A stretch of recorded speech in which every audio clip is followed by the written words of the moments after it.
So Cal Ranch had a Father's Day sale on this Master Manufacturing, also called Valley Industries for some reason, ATV chemical sprayer. How well will it pair with a Ryobi riding lawnmower? Let's find out. House on the Mend. Hi, I'm Mike with House on the Mend. I do a lot of tool reviews as well as DIY home improvement type of content on this channel, so please check all that out. The listing for this chemical sprayer, at least on the Cal Ranch website, is woefully inadequate. So let's take this inside. Let me show you how to set it up as well as what comes with it. All right, here's the outside of the unit. A couple cool features. It has a kind of standard water pump here. This is a 1 gallon per minute Everflow pump with a max pressure of 40 psi. It's running 12 volts and a max amperage of 4. It has an inline fuse installed and this standard SAE plug. This is the outlet that the hose will attach to right here. There's a clamp for it. The gun itself is pretty nice and substantial feeling. You have a metal handle or trigger here. You pull this little guy down and that will make for continuous spray. It looks very adjustable up here. Here's the nozzle for jet or spray, maybe even mist. We'll test that out. Probably, what is that, an 18-inch or so wand handle, and then a nice amount of hose. You should be able to get pretty far away if you need to. Now, the nice lady at Cal Ranch made sure I knew that inside is where all the fittings were. We also have the manual. Now, if we follow the inlet tube, we can see that there's a screen already installed on it. It's also threaded right here, so if you need to maybe add some sort of threaded weight to it to hold it down, that's kind of cool. And it is perfectly lengthened to go down into this foot here. So you should get the most amount of fluid before it starts sputtering, right? These two little holes right here are threaded inserts. They are for the rifle rack.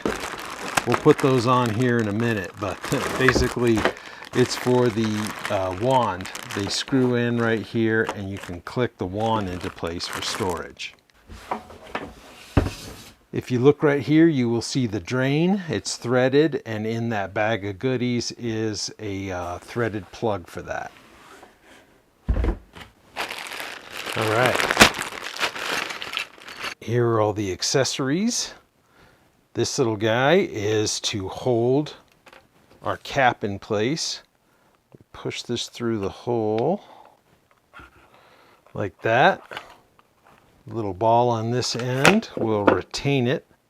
Now we can slip that through on the tank itself, and when you unscrew the tank, it'll just fall away but not be lost.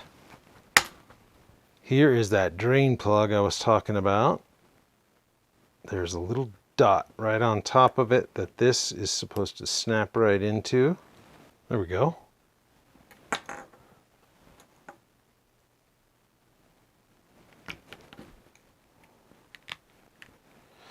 Rubber grommet goes inside. Then we'll take this, we'll put that over the drain and then screw this in place. Pretty cool. Here's a hose clamp for the hose and wand. And here's the gun rack. Makes me laugh. So if those are on the side of the tank, you can see these will just snap in and hold it, and it comes with 2 screws. Now, I read through the manual. It's really good, lots of pictures, no nonsense, very easy to understand. It's even got a parts list at the back, but if you go too far, you get a blank page, and then everything after it is upside down gibberish.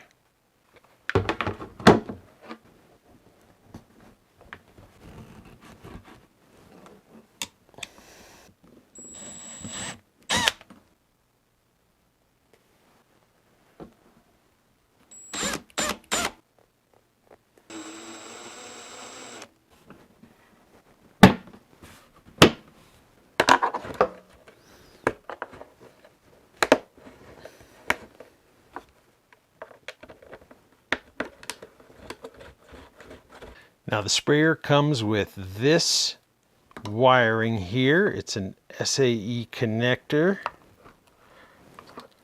that terminates out to these two battery clamps. Pretty cool, but we're not going to use these, and here's why. All right. This is an accessory. This is the grass catcher here. It's very expensive, but awesome and very robust. So the wiring, just like my neighbor Brad asked, does this Ryobi riding lawnmower that's 80 volt have a 12 volt access point? No, it doesn't, sadly. It has basically a 5 volt system right here by the key for charging your phones or other electronic devices. Well, you might be thinking, that's all right. I have this 40 volt Ryobi inverter. Well, so do I. But all it has is the same 5 volts or 120. There's no 12 volt DC on it either. So what's my solution? My homemade jackery. I simply followed the steps of this video right here and made it myself.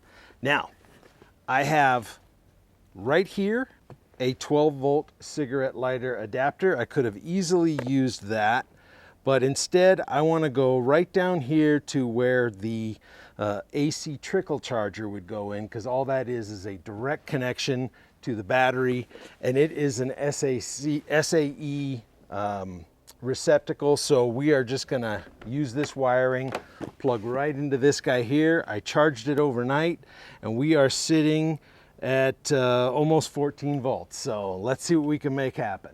Well, my battery bank fits great back there, and a bonus I forgot to mention,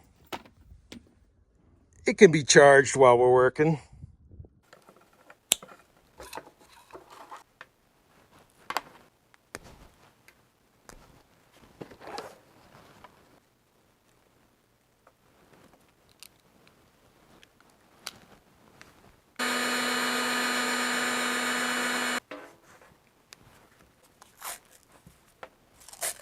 Just going to strap it down so we don't have any catastrophic events occur while it's full of chemical weed killer.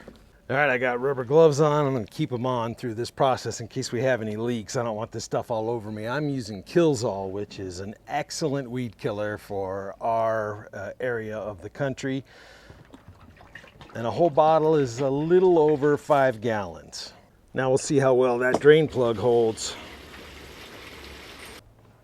Now at 5 gallons, that's only a third of its capacity, but even that beats the heck out of 1 gallon at a time. By the way, I reviewed this several years ago, and one of my biggest pieces of feedback on this Ryobi sprayer was, hey, I wish you would have said how far it shoots. I never knew that was a thing, but we'll test that for this one so I don't get those comments again. See, I'm learning. All right, here we go.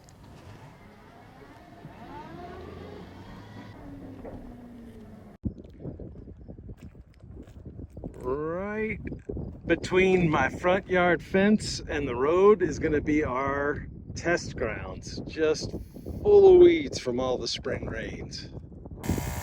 Well, that hose didn't hold. Let's plug it back in. See if it'll hold this time.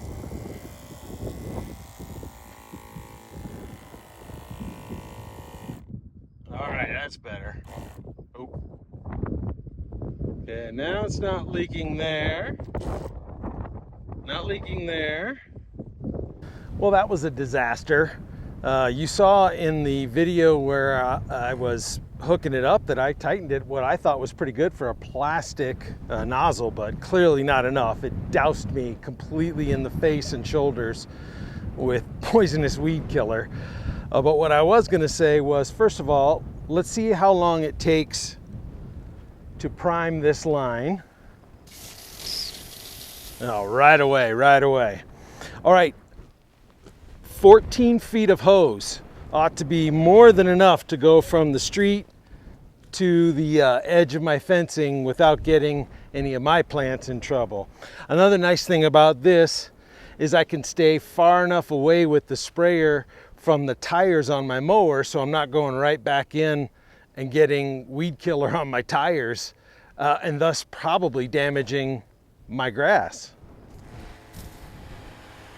All right, that spray's pretty good. Let's try getting it a little bit more. Yeah, I like that. It's really windy today, but don't worry, we will do a true test of how far it can throw its contents. Good there. Yeah, look at that.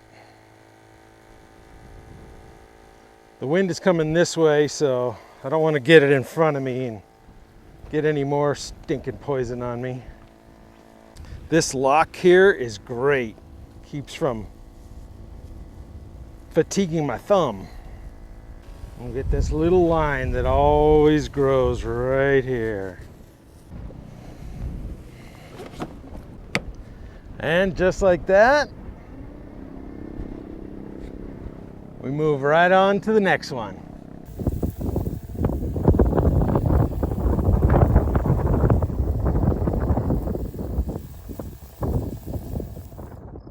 So about 3/4 of my front yard, and we're just about empty to the point where the motor's gonna start running perpetually. So let's go mix another batch.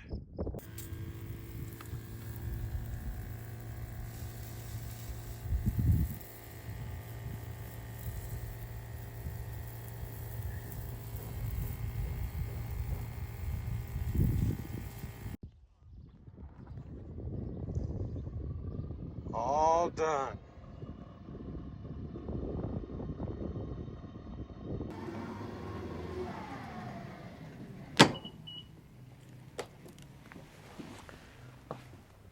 Well, here's a nice little piece of shade for us to finish up.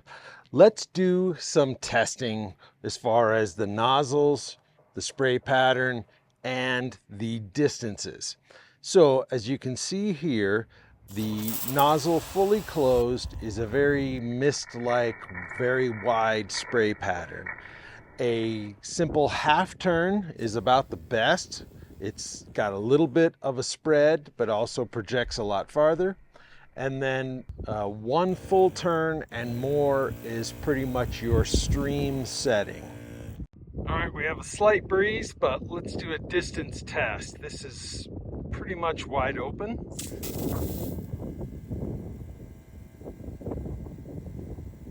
From my driveway all the way over to this dirt patch so I could see the moisture, we made it to 23 feet maximum distance. There's my roof line.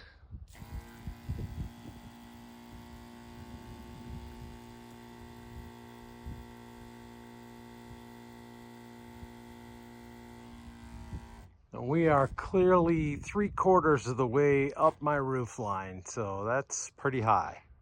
I was about to grab one of these trickle chargers off our motorcycles, but we only dropped like 0.1 or 2. That's amazing. Well, what you've just watched is several days of testing edited down into one short video, and I think that's enough for me to give you my pros and cons. First, the pros. I love the size of this tank. It is perfect for an ATV, or in our case, my riding lawnmower. The weight of it when it's empty is perfectly manageable. I like this large cap on top for filling the chemicals as well as the water. I only had a little bit of spillage because it was up so high with a bucket of water. Otherwise, that was just fine. The Wand works really good as far as being able to cast around. That was no issue. I love the 14-foot hose. I thought that worked very well. This pump had a perfect amount of pressure, no problems there. Appropriate for casting a far distance as you saw in the testing, but also not very loud at all. There are markings on the side here, 5, 10, and 15 gallons, which is very helpful. And finally, the drain plug over here, I wondered about, but I had no drips whatsoever out of it. Now the cons, and there are a few, but they're pretty minor. Number one, I'll take responsibility for the hose blasting off, but I thought the amount I had tightened it was enough. It wasn't. You have to really cinch that down, and it blasted off and just doused me with chemicals. I didn't appreciate that, but maybe that's my fault. Second, speaking of the hose, right here you can see a picture where the hose meets the wand handle is a crimp fitting, and that periodically leaks. There's no way of tightening it or anything. It just leaks every so often when it swivels. This little plastic holder for the drain plug pops off pretty regularly. In fact, you can see a picture here where I had to hunt around in the weeds after spraying them to find it because it had fallen off. And lastly, this area right here on the tank is clearly meant for straps to tie it down, which is great. But as you see in this picture, they actually lead right down to the feet. So you're not getting a good tie down location at the bottom of the tank. So instead, as you see here, I've had to come on the inside of that divot or depression for the straps so that I'm not getting at its widest point with the feet. So if you found this video helpful, will you please give it a thumbs up? It's really helpful to the channel. And also please consider subscribing. I do a lot of tool review content like this, as well as DIY. I also have a basement build series going on that I think you would enjoy. And it's free. You just click on subscribe. If you're on YouTube or Rumble, is a follow. It's really helpful to the channel. Now I'm going to leave a link to this sprayer. It'll be a Cow Ranch link. I'm not affiliated with Cow Ranch. I normally leave Amazon affiliate links, but in this case, as you can see in this picture, this sprayer is $110 to $130 on Amazon, and I don't believe that is a good value. You can get it right on Cow Ranch's website for around $80 if it's not on sale. I got it for $60. Now, as far as the homemade jackery, on the picture I showed you of the actual thumbnail, there was also a link up in the upper right-hand corner that you can click on to watch that video, but I will also leave it in the description below. Now, if you have a question that I didn't answer, please leave it in the comment section of this video, and I reply to all comments. I'll get back to you. Until next time, thank you for watching.